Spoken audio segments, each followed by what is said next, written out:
बिस्मिल्लाहिर्रहमानिर्रहीम। अस्सलाम वालेकुम दोस्तों, कैसे हैं आप सब। उम्मीद करता हूँ सब खैर आफियत से होंगे। अल्लाह ताला सबको अपने हिफ्ज़ व ईमान में रखे। मैं हूँ होम्योपैथिक डॉक्टर एजाज़ असगर। अपने यूट्यूब चैनल पे सबको देखने वालों को सुनने वालों को खुश आमदीद कहता हूँ।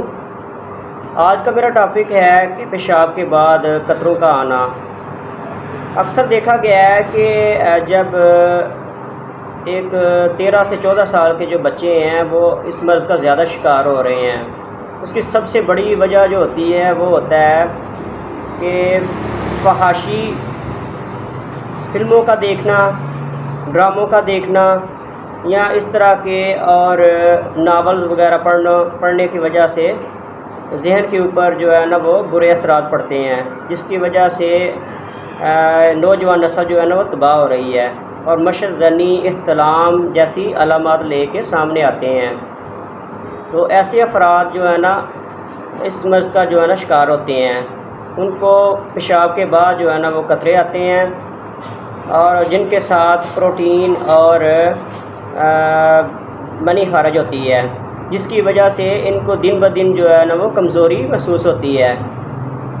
और एक अच्छे डॉक्टर की पहचान ये है कि ऐसे बच्चों को जो है ना वो समझाया जाए, उनको डराया जाए कि ये मुस्तकबिल में आने वाले पेचीदगियों का सबसे बड़ा ये एक गड़ा है कि इनसे वो बच जाएं। तो उनको समझाएं कि शादी के बाद बहुत सारी पेचीदगियाँ जो है ना आ सकती हैं। ये थी इसकी सबसे बड़ी मेन वजह। पेशाब के कतरों का आने की जो सबसे बड़ी मेन वजह है वो यही थी। और इसमें जो होम्योपैथिक मेडिसिन इस्तेमाल होती हैं अब मैं उसका ज़िक्र करूँगा।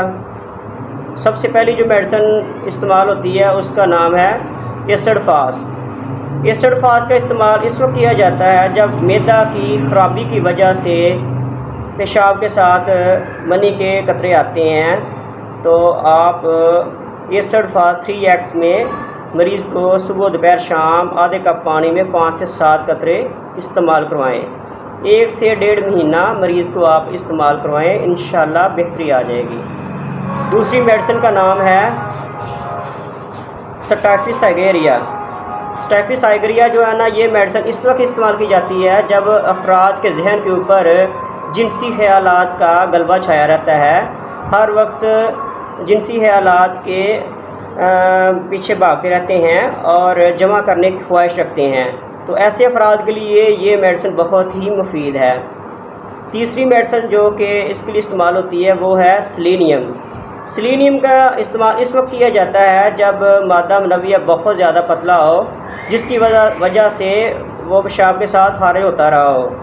तो इस कंडीशन में जो है ना आप सेलेनियम जो है वो 3x में इस्तेमाल करवाएं। सेलेनियम का इस्तेमाल सुबह दोपहर शाम आधे कप पानी में 5 से 7 कतरे इस्तेमाल करवाएं, इंशाल्लाह बेहतरी आ जाएगी। तो उम्मीद करता हूँ कि मैंने जो आज वीडियो बनाई है आपको समझ आ गई होगी।